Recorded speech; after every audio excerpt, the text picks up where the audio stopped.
A freight train slams into a vehicle, killing a grandmother and her grandson. ABC 7's Sarah Schulte is live in Gary right now with more on this breaking news. Sarah.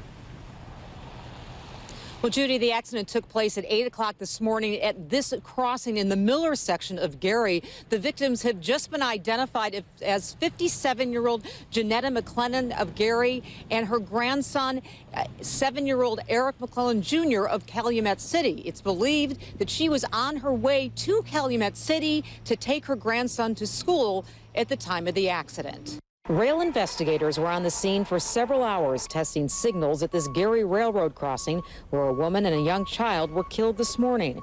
Police say they were struck by a freight train as their Chevy truck crossed the tracks. I saw, unfortunately, the driver about 30 feet away from the truck.